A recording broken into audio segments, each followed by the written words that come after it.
Welcome back to the Sacred Arts channel, where we talk about all things from the sacred to the practical. Uh, Today, we have Evan Rilling here with us. He is a multidisciplinary artist and author. He is a surfer, educator, producer, and musician. His work is inspired by nature and the wisdom of native teachings. Evan is a master of farm to table cuisine and has worked as a private chef for some of Hollywood's top talents, designed recipes for leading health food brands, and cooked for conscious retreats around the world. He is blessed to have permission to lead native healing ceremonies. His programs have supported hundreds of people to transform their relationship with cooking and food. Evan lives and works between Bali, Indonesia, and Ojai, California. Welcome, Evan. Thanks so much. Yeah, thank you for having me. Thank you. I really love your bio because it just shows the different levels and aspects of your experience. Can you tell us a little bit about the journey that you've taken, from artist to author to, mindful cooking? Yeah, sure. So let's as far as art goes, well, really art and cooking were two things I loved from a pretty young age. I would say art first. Like when I was a really little kid, I liked art quite a lot. Um, and then as I got a bit older, I always loved eating from a young age. And then as I got a bit older, I started wanting to cook.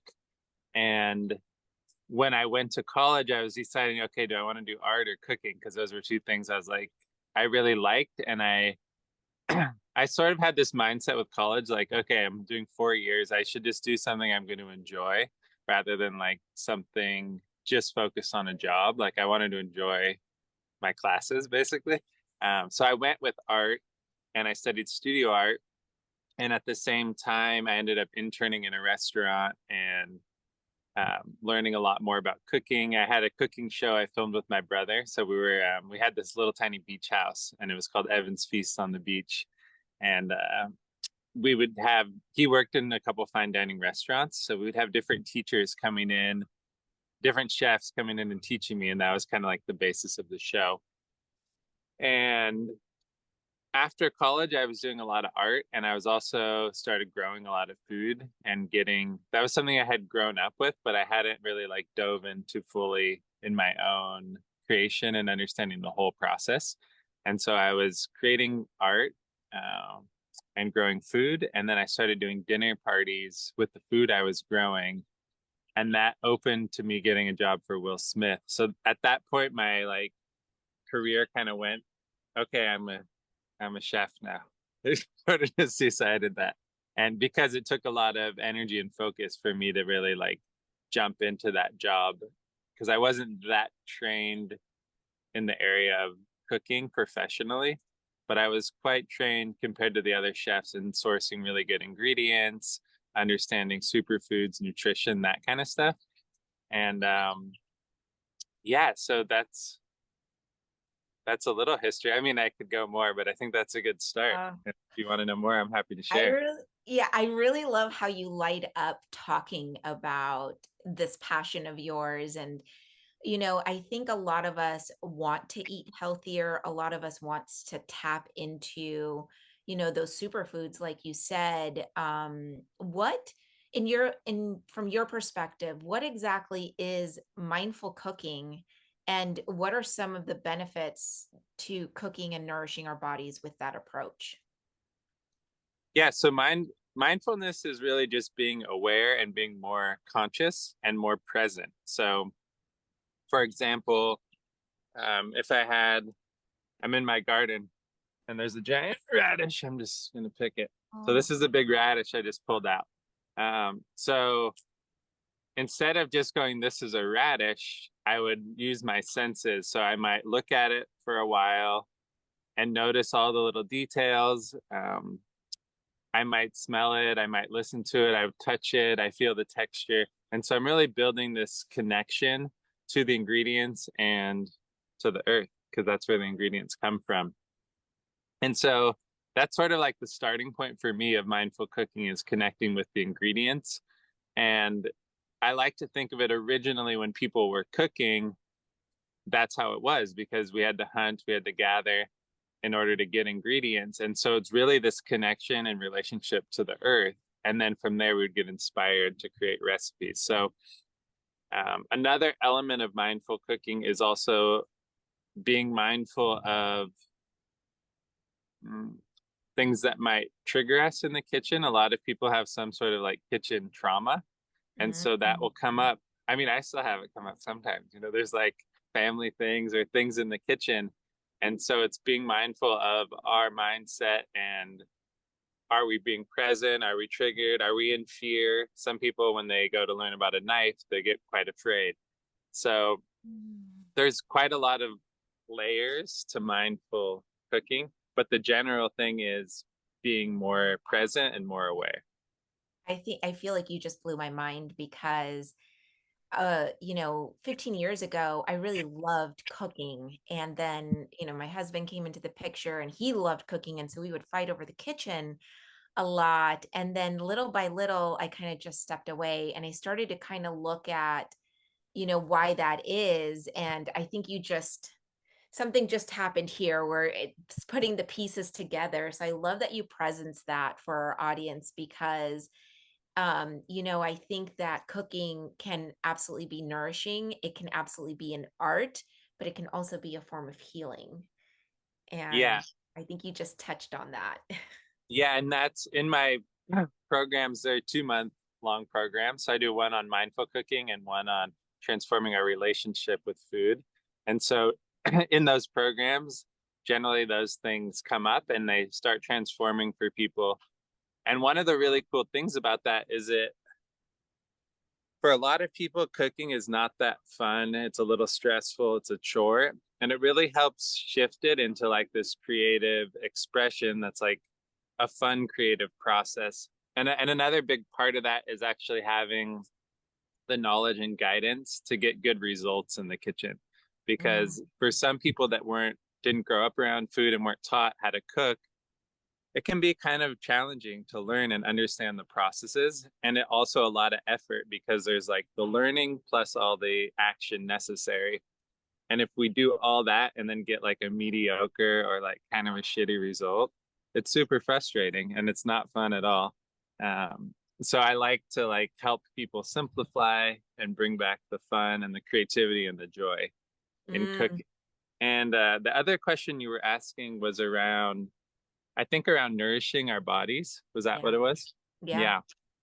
Yeah. Um, so basically, we have a corporate food system that is really focused on money and not really on our well-being and health. And they put a lot of money into advertising and kind of convincing and getting us to eat things that aren't good for our bodies.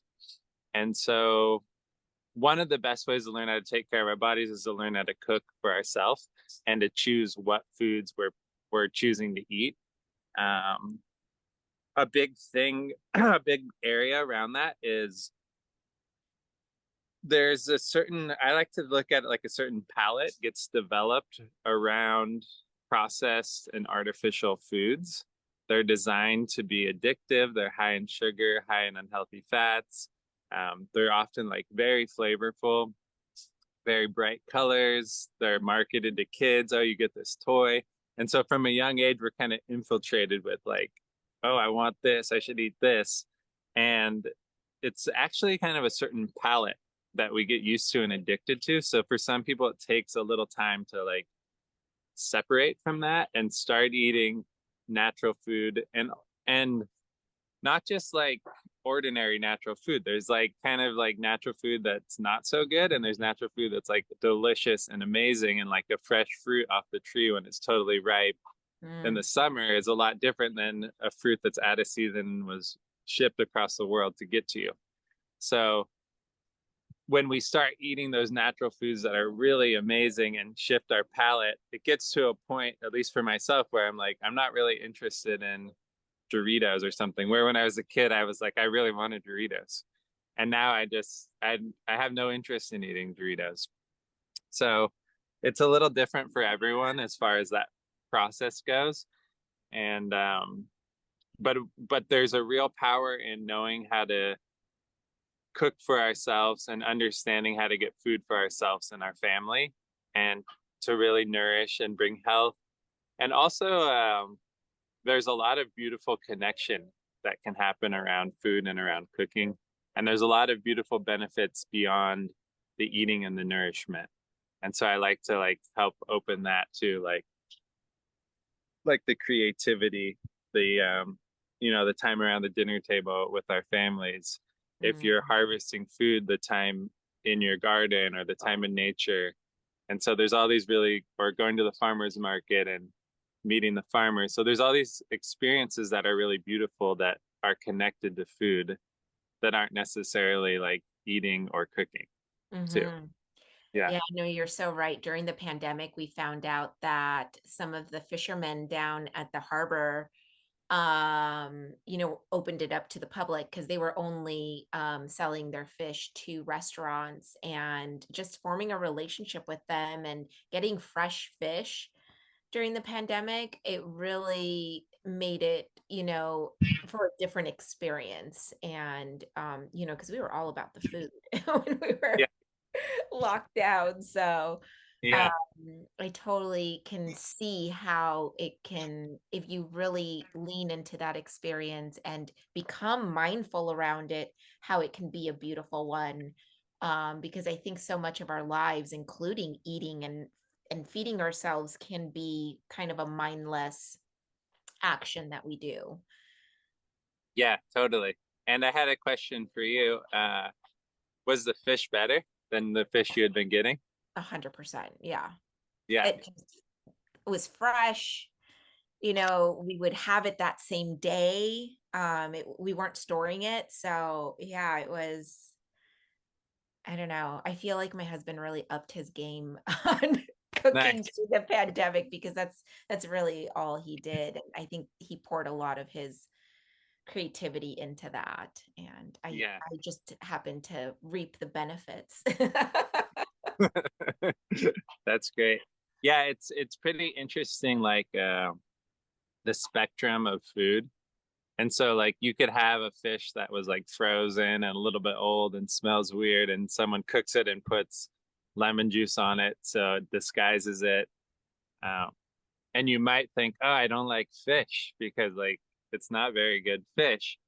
And for a lot of people that would be their experience of fish. And this kind of goes across the board with the array of ingredients because there's Mhm. quite a spectrum of quality where someone might have like a fresh caught fish and it's just cooked right there and it's cooked really well and it's such a different experience and different product and be like, wow, I love fish. But if they had had the kind of shitty one, they'd be like, ugh, fish isn't good. So I Yeah. like to open people's mind that there's a chance they might think they don't like something, but it might just be they didn't have a very good quality or a very well cooked version of that thing. Right. Yeah. So speaking of Brandon, he actually signed up for your masterclass tonight with knives. Can you just tell us a little bit about what that masterclass is about, and what can somebody expect to kind of glean from that masterclass? Yeah, so I'm doing a free class tonight on knife skills. I'm doing a series of free classes leading up to the launch of my next programs. And the knife skills, I guess you can expect to learn about knives. For me, I recommend one good knife. A lot of people have a bunch of knives that aren't sharp and don't work. So I'll be talking about the one's kind of general style of knife I recommend. I'll be teaching about the basics of cutting. So learning to do a claw, how to hold the knife. And what that does is when you learn those basic things is through time, it will allow you to cut most likely like 2 times or 3 times as fast, but also be a lot safer in the kitchen. Um, I help people relax with the knife. Some people are very tense with the knife. And it's important to be relaxed and allow the energy to flow and slide and not force. A lot of people are cutting with like a lot of like, ugh, ugh, and it's that's really dangerous actually. And that energy goes into the food too. So I'll be also just demoing how to cut some different things like how do you cut an onion? How do you cut a carrot? Obviously, there's a lot of ways to cut everything, but there are some kind of like basic helpful techniques. I'll be sharing a bit about cutting boards because that's kind of like your foundation for cutting and how to stabilize your cutting board and the importance of having a cutting board that's relatively large. And I'll be doing a bit of coaching too. So like I may help specific students directly with their thing. That's what I do in my courses. Often I'm directly guiding and coaching people as we're cooking. Uh, Mm, and yeah, it should be fun. I'm excited. yeah. I know Yeah. he's excited. He mentioned it this morning. He was like, "Oh, I'm gonna have that master class." I'm like, "Oh, that's who I'm interviewing today." Oh, cool. That's awesome. Yeah. Yeah, so I there's a lot of excitement around it. Yeah. I am curious though, as someone who's worked as a private chef in Hollywood, Uh-huh. what lessons have you learned about like conscious eating and that celebrity culture? How does ho- what did you learn from that experience in that subculture Like around food. around food? Yeah, around conscious eating, how they take care of their bodies, how like were there Mhm. any aha moments while you were in that environment that maybe shaped the way that you um mindfully cook these days? No, not really. I Was mean, it I can talk about it a bit, but like generally, I would say that I was bringing things that would create an influence instead of me learning. And also, like, there wasn't a whole lot of exchange of information from their end because they're quite busy. And Mhm, so I did see, like, how when training for different roles, they would choose different diets or be like more intentional about the diet. What I learned from that world was maybe or what I saw was like discipline. And like, mhm, so when there was a specific role and they needed to be in a specific shape for that role, the diet was generally simpler. So the food was quite simple and more specific. So like chicken and quinoa or something like that. Um, so I would say simplified and more yeah, a little bit stricter, you know, like they'd be training, they would be so a little bit more regimented. Um, for me around diet, it's interesting because I think the next free course I'm going to be doing is around diet. oh, And it's something I do in my Transform Your Relationship with Food course. And it's a process to actually unravel the stress and misinformation around diet. I don't know if you've noticed, but if you go online, pretty much any diet you look up, there's another diet that tells you to do the opposite. yeah. So there's one person saying like just eat meat, and someone's like never eat meat, just eat fruit, and then someone's saying eat meat and fruit. And so pretty much every kind of information exists on what you should do, and this is a good diet. And for most people that are trying to get healthier or have struggled with their health, they're super stressed and confused around it. And the stress and confusion actually creates more disease or unhealthiness. And you know, it's one of the leading problems in health is being too stressed. Yeah. And so I do a process to help kind of unwind that and also help go back and see the times when we were doing something that we knew were good for us. Mhm. And just through that process, we can quickly like unravel a lot of stress and go, oh, yeah, I remember this time when I was eating like this and I felt super good. And so it's like maybe the simplest, easiest thing to do, since you already know how to do that, is just start doing that again. Um, so I think I'm going to do that for the next free class. So it'll be the Friday after this. I don't know the date of that. I'd have to look it up. No Yeah. worries. Yeah, I think it's the 22nd. Yeah, I mean, no secret, right? Like, listen to your There's a body. secret. The secret is to learn to listen to your body. Yeah, That's the secret 100%. because because there's so much information, if we learn to listen to our body and we learn to experiment and kind of look at it like an experiment and test things, then we can test them in a way for long enough that we can actually notice, hey, how did that feel? Or like, let's say gluten. A lot of people are allergic to gluten. A lot of people don't test allergic to gluten, but it also doesn't make them feel good, which might be most likely as a result of GMO gluten with a bunch of pesticides on it. But Hmm. if we go a month without it and then we eat a lot of it right after and go, okay, I'm just gonna like eat a ton of it, we could really notice the effect and become more aware of like, oh yeah, that's how that's affecting my body in this time. And so through that awareness, it becomes a lot easier to know what to eat and what not to eat.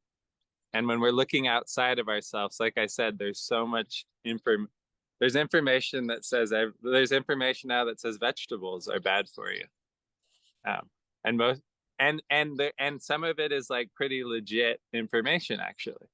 That like green vegetables are bad because they get bitter so that animals can't eat them because they can't run away from animals. That's like the simplified version of it. But there's like science on it as well. Yeah. So Yeah. it's pretty much it's pretty much in every direction. There's someone saying, "Don't do this. You should do that." Yeah. Opposite.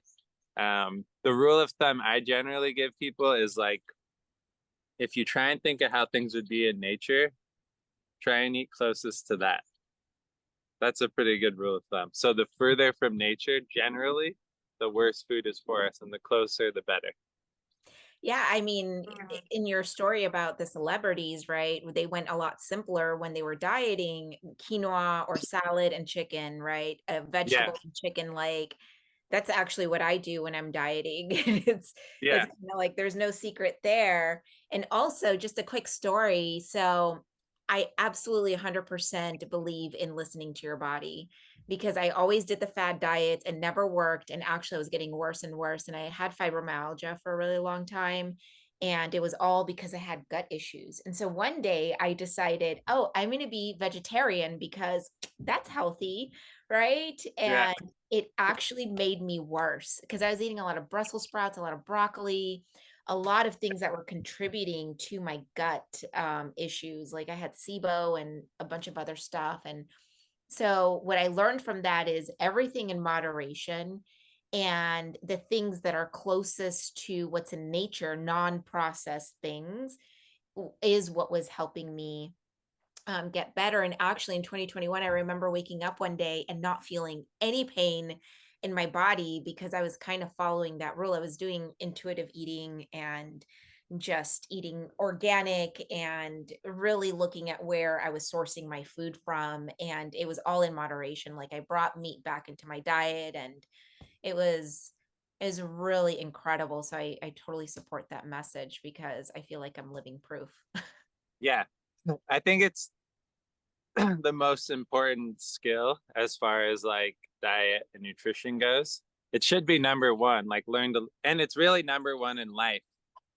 Basically, learn to listen to yourself, get to know yourself, trust yourself. And through that, life becomes a lot easier to navigate, Yeah. basically.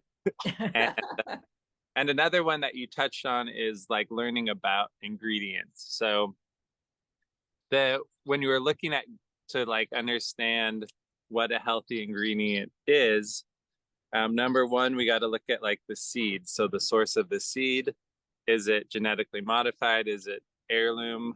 Most people know heirloom tomatoes, but there's heirloom of all kinds of vegetables. If you want to check out more about that, Baker Creek has an amazing seed catalog with like Mhm. vegetables that will kind of vegetables, fruits, and flowers that will blow your mind and be like, whoa, I didn't know this array existed of beauty in food. So we start with the seed, and then we got to look at the inputs into a plant or an animal. Whatever we're eating has inputs. So generally, there's going to be sunlight. The soil is the input for the plants, the water, the sunlight. And so if those are really good, then it's going to have more minerals and more nutrients in it. The animals, are they eating their natural food? Grass is one of the most mineral rich foods. That's why, and cows naturally eat grass. So like grass fed cow, grass fed buffalo. Um, corn is not their natural food. Most corn is GMO. So that's like not such a good input. So when we start kind of understanding a little bit about how food works, um, and don't get too serious about it, but like go on some adventures, go to the farmer's market, go to a farm, make a new friend, ask them some questions. It can become fun. I don't want people to get in their head like, oh shit, I got to learn all this. It's like just kind of make it fun and try and meet people that know things that you can learn from through those connections. Yeah, I love that. Yeah. That's such great sage advice. Now, I want to talk a little bit about like your experience with retreats, and what role does food play in a retreat in general, and how do you kind of approach the menu for these kinds of occasions? Yeah. Well, the role of food is to nourish people, and also it brings people a lot of pleasure and joy. Um, Generally, I'm bringing in like really beautiful produce and herbs and putting edible flowers. So all that kind of stuff is pretty exciting for people. Um, Depending on the kind of retreat, but some retreats are doing some kind of like either heavy mind work or spiritual work. And so the food is kind of like, oh yeah, I get to eat. And it's like for a lot of people, it really could make or break a retreat. And I remember when I first started cooking for him, I'd put a lot of pressure on myself because I knew everyone was like stuck with my food. So if it wasn't good, they're gonna have bad food. And I've talked to people that have been on retreats like that, and they told me how bad it sucked. Um, I have people always like my food, so that's good. Mm, Uh, so yeah, I think that role it plays a role of connection. It really brings people together. It also often in retreats, people will help in the kitchen a bit. So I cooked for a silent retreat, and that actually kind of that opened to me to like start helping people shift their relationship with food. It was a silent retreat, and they had to cook in the kitchen. So everyone had to come for like 30 minutes. They couldn't talk, and some people didn't want to be in the kitchen because they were afraid or whatever. So I'd kind of like read each person and give them jobs. And some people it was just like picking herbs like mint leaves or cilantro leaves or like flower petals. And at the end of the retreat, when they could talk, there was three women that basically came to me and were like, that totally changed my whole life. Like before that, food was my enemy. I didn't like food. Two of them were crying and like it really something shifted and they saw the beauty in food. And that's what actually led me to like start working with people in that way. Is like I was like, wow, like without talking, there was a transmission that happened. And so I wanted to understand that better. So since then I've like worked with a lot of people and developed courses and techniques to help with all that. Yeah. mm. I love that. Thank you for sharing that. It's really useful for me in particular because I'm going to be hosting a retreat later this year, and we were just talking about the food, and somebody had suggested something, and I was like, no, this food needs to be organic and natural, and because the work that we're going to be doing is so spiritual, and it elicits hunger, right? You get Yeah. hungry, and it's got to be filling, and it's got to be delicious. And so I love that you echoed a lot of like my own sentiment about retreats, because I have been to retreats where the food was just awful, and it leaves kind of like um this memory of like, this retreat could have been better. The food, everything was great, but the food was not. And you really remember that, and your body kind of imprints on that as well. Yeah. And at the same time as it could have that impact, it can have like the total opposite where it opens like a new possibility for people around food. A lot of the retreats I've cooked for are vegetarian because that's like the style. Yeah. Um, and more recently, more of them will be like vegetarian with the meat option kind of a Yeah. thing. Um, and with that, I feel like a lot of people have had a new food experience that was very different from what they'd ever had and really loved it. So it was like something that really expanded their possibility around food and and kind of opened their mind to different foods too. Because some people, I remember when I was more like I was cooking more vegetarian for retreats, there would be people be like, I eat meat every day, and they're like, but I didn't even think about it. I was so happy eating the food. And I'm not saying eat vegetarian or eat meat. I'm just saying that when food is cooked really well and it's really vibrant ingredients, it people don't really think about it. They're just like, this is delicious. I love it. It's so true. It's so true. My husband will sometimes just not add meat or, something that I want with it, but he cooked it so well, like it didn't matter. And it's like, oh, maybe I could be vegetarian. Yeah. So I think that's spot on. Yeah. Could you share a little bit of insight into like the connection between, your native teachings, ceremony and how it influences your culinary practice? Yeah, totally. So I've been studying with a native teacher about 12 years now, and I've been carrying a pipe. A pipe is something we use for healing ceremony. I think for about 5 years, and in the last year, I started leading sweat lodges. Mm, Um, and there's kind of multiple elements that have influenced me. A big one is like my own transformation and my own healing through that process has helped bring me to this place where mm, I guess I know myself better, and I've been able to create unique content and unique experiences and trust that like yeah, this is going to help people even though it's not something that somebody taught me or something that is necessarily a mainstream concept. Like even the concept that the first thing you should learn about diet and nutrition is to listen to your body. Like not many people are saying that. They're saying do this diet, do that. So that's been really big. Um, Another really big one has been my relationship to the elements and to the plants and the animals. mm, So when we're doing ceremony, anytime we harvest something from nature, like I just went out to the desert and was getting lava stones, which we use for the sweat lodge, and we call those grandfathers. And so before we harvest, we smudge. I put out tobacco. We use tobacco for prayer to ask for help in that process, help in finding them because it was my first time going out there, and that we'd have a good, a good adventure. And for each lava stone that we want to work with, we ask it to if it wants to come, and we offer some tobacco and communicate like, do you want to come and help us with the ceremony, and listen if we get a yes or a no. And so it's that ability to listen and to connect and to see the spirit and the life in everything has made a big difference in the way that I teach and the way that I cook. And I started tuning into that a little bit before I met my teacher, but it's really, I've honed and developed that ability.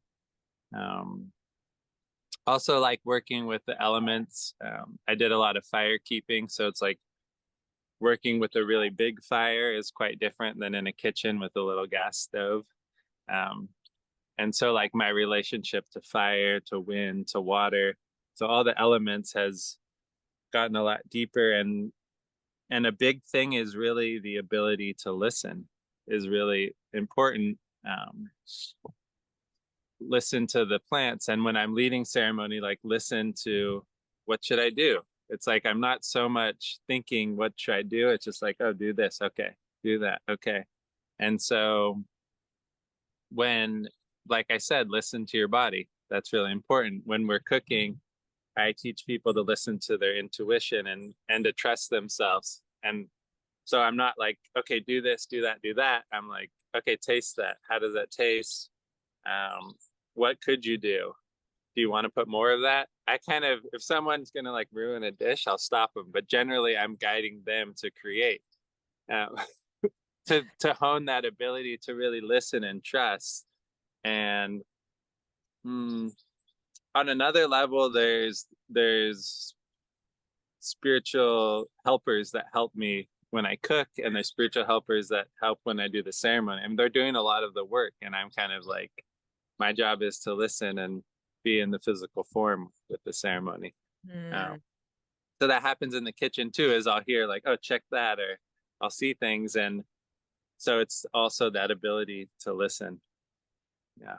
Does Oh, that make yes, that's so beautiful. I love it. I mean, these are all the things that I love talking about, and to interlace it with the relationship with food, with cooking, it just adds another layer for me, and I'm sure for a lot of people in the audience. Yeah. And so thank you so much for sharing that journey. I have just two more questions before we wrap up. I'm curious because you had mentioned that, you work between Bali and Ojai, and that, when I think of Bali, I think of like the spices and all the different ingredients that you might be able to get there versus out here in California. Can you tell us about the diversity of that environment, and how does that influence your cooking style from one place to another? Yeah, totally. Um, the first thing I'll say is a lot of people will ask me like, what kind of food do you make? And like my answer, because I've learned to cook a ton of different ways, and I've also tried a ton of different diets and like learned how to cook for them, from like raw vegan to raw meat, like really the spectrum. Um, so now I just tell people I like to find the best local ingredients and create with them. That's my starting foundation for cooking. So wherever I go, that's sort of what I'm looking for. Like what can I get locally here? And a tropical environment is way different than a Mediterranean environment. So what do I love in Bali? I love coconuts. There's all kinds of really good coconuts. The coconut meat you can make fresh. They have also like fresh pressed coconut milk for curries and things like Mm. that. Um, Fresh turmeric, ginger, lemongrass, galangal. A lot of fish. There's kind of fish is really accessible. Um, there is some meat, but like not so much. So I eat a lot more fish when I'm there. Where when I'm here, I eat more beef or like bison or lamb, that kind of stuff. Um, what else? A lot of really good fruits. There's like dragon fruit, papaya, sour sop is a really cool fruit. I don't know if you've tried that. It's kind of big and spiky on the outside, but then juicy and sour, a little bit like a cherimoya, if you've Okay. tried those. Yeah. Rambutan, which is kind of like the spiky little red plant. I don't Have you had that? It's a fruit. It's really good. No, I don't think so. I would compare it. It's not really like a grape, but when you open it, it's kind of like a grape, but Okay. quite different than a grape, really. But that's like the closest thing I can think of. Um, what else? Durian. Have you ever tried that? No. Durian's a really wild food. It grows on a really tall, big tree, and they can be like really like this big to this big, and they're like have these kind of big spikes. So if one fell on you off a tree, it'd be pretty bad because they're Oof. like giant. And then when you crack them open, it's this like really fatty, uh, custardy fruit, basically. That smells kind of weird. It's like sweet and garlicky, but it tastes really good, and it's an aphrodisiac. And so that's a super interesting. I'm always like trying to find weird new foods. I like that. No, I Uh, love that. Yeah. yeah. What else? There's a lot of really cool like greens that grow, like bushes and stuff that you can eat the leaves of. One of them's called chaya, not chia, but chaya. Um, there's awesome like sweet potatoes. I mean, there's really cool coconut sugar. I got some of that the last time, and I got to see the Oh. of how they harvest and make that. And in like a little village, I also got local salt and learned about the process of how they process make the salt, basically. Um, Yeah, there's so much. One of their traditional drinks is called jamu. It's like a healing drink, and it's generally like honey, fresh turmeric, ginger, galangal, and lime. And so it's Mm. kind of like it can have a lot more herbs and spices, but that's like the base. Um, and so there's these little like carts that have all these kind of like different healing drinks you can like get a shot or a glass of. That's pretty fun. I Yeah. love that. Yeah. I also love how much you mentioned coconut because I love coconut. I grew up with coconut. We would put coconut milk in our rice growing Uh-huh. up. And my husband just made this delicious last night. He made a delicious fish with like coconut cream in it. Oh, And nice. you just mentioned coconut sugar, which I've never heard of. And I'm Oh, going really? to Google that after we get off this call. But Yeah. yeah, I love Yeah, that. sugar is a pretty popular sweetener in the US now. Um, and it's a lot lower glycemic than regular sugar, and it has a lot of more minerals in it.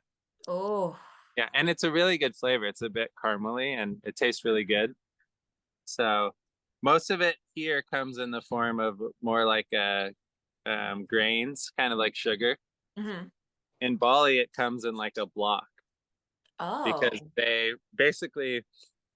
they cut where on the coconut, like on a coconut palm tree where the flowers come out, there's like these long stalks, and they cut the stalks and then they put a plastic container over that and then a bag. And so it drips the sap into it. And that sap is kind of a sweet water. And then the place where I saw them do it, we went and got that, and then we brought it back to their house, and they had like a kind of adobe fireplace setup. Adobe is like a mud material, and mhm. then a big metal pot, like quite large, like a rounded metal pot that sits in that because there's a hole in that, and then they have a fire underneath. And so they put all the sap in there, and then they cook that down, and so it gets sweeter and more condensed, basically. And then they pour that into little coconut molds, and it gets hard, and that makes the coconut sugar. Wow, that's so Basically, cool. sap of the flowers. Yeah, Thank you. I am definitely going to be buying some of yeah. that. It's way healthier than white sugar. Oh, Um, I mostly use that and honey for sweeteners these days. yeah. Yeah, I don't use sugar at all. Like my husband asked the other day, he's like, "You don't want honey for your sugar?" I'm like, "I've never had, or sorry, you don't want honey for your tea?" And I was like, "I've never had honey in my tea. I just drink my tea straight like that. I'm not a sugar person." yeah, Uh, but I like the idea of coconut sugar. yeah. Try that. It's really good, and it makes really good caramel. If you do that with coconut milk, you can make a really good vegan caramel. Oh, I'm writing that down. Yeah. I I feel think like I there's a learned. recipe on my YouTube. I think there's one of me making it on my YouTube. Oh, So okay, I'm gonna yeah, look that up too. yeah, check it out.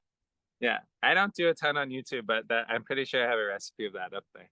That's so cool. I feel like I learned so much today. Thank you so much for coming on Yeah, and sharing your wisdom with us. Can you tell us just a little bit about your upcoming program? What does it include? What can people expect? yeah, totally. So I have two programs I'm doing. So one is mindful cooking. It's a 8 week program, and we meet once a week live on Zoom. So it's a generally about a 2 hour session of cooking. Um, I let the students choose recipes from my cookbook. So we kind of take turns of choosing what we make. And if someone wants to learn something, or I think it'll be helpful to learn something not in the book, we'll do something out of it. Um, yeah, we set goals. So each student has like specific goals around food and cooking, and I support them in their goals. It comes with a private one-on-one session as well. If someone's like running into a block or a specific area they want to go deeper into, I'll help. So it could be a block or like a skill. Like say they're like really struggling with the knife, we could do an hour on that, or they want to learn a sauce, something like that. Most people use it though for kind of blocks that they have.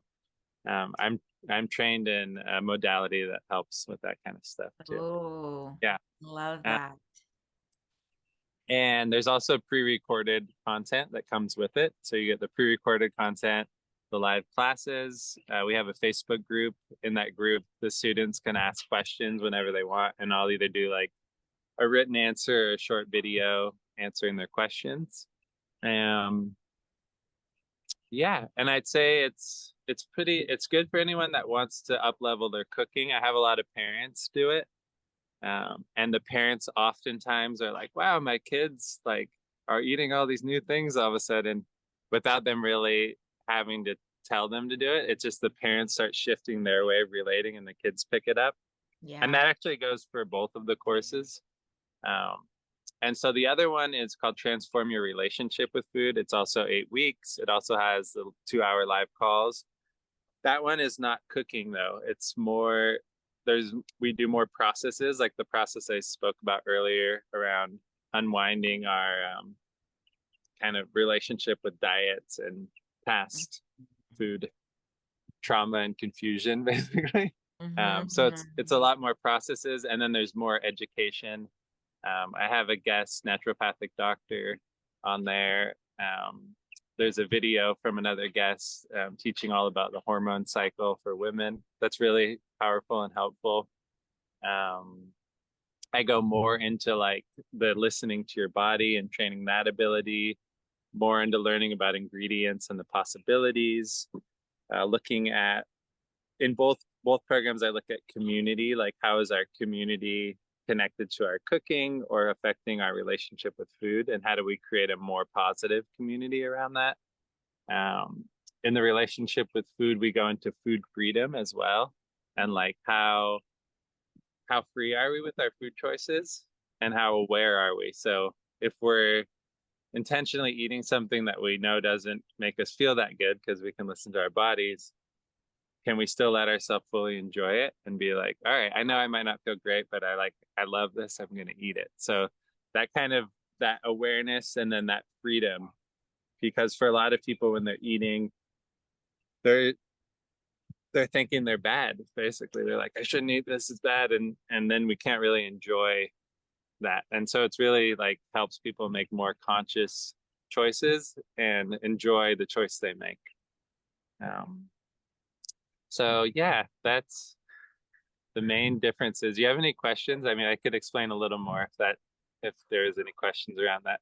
I feel like you pretty much covered like a lot of my curiosity around it and what I could expect from both. Yeah, It sounds super intriguing because I know we're not taught to have a relationship with our food, right? Like not directly. It's taught within the culture, within our homes, right? And so if we want to transform that, it's so nice to have like a guide and somebody that can kind of help us get through some of those blocks, whether it's mindful cooking or, transforming your relationship with food. I think it's super helpful to have like a community and learn from other people like yourself that has gone through so much in terms of experience and your professional path. So thank you so much for offering this to the world and bringing your wisdom to us. yeah, totally. Yeah, and if anyone's curious about either of those, I'm happy to do a call just to chat and see if it's a good fit for you. That can be really helpful, actually. Yeah. Yeah, I'm open for that if anyone wants to chat. Totally. And I'm actually going to link the website down below. And also, where can people find you? You mentioned YouTube earlier. Yeah, Instagram's probably the best place. My Instagram is Freestyle Kitchen. And yeah, feel free just to shoot me a message on there if you're interested about the programs, and then we can chat. Yeah. That's so cool. Yeah. And I will actually link that down below as well. Thank you so much for coming on today and Yeah. sharing with us. I learned so much. So this was Cool. fantastic. Yeah, thanks so much for having me, and really nice to connect with you. Yeah, absolutely. For our listeners, if you enjoyed this episode, please comment down below, like and subscribe, and go ahead and give Freestyle Kitchen a like down below. All right. Thanks, everyone. Yeah. I want to thank all of our Patreon members for supporting the podcast and making all of this so possible. When you join the Patreon for just $3 a month, you support the learning and continuous programming of this podcast. Join today to get insights on before and after conversations, extra footage, and extra episodes. Join today on Patreon.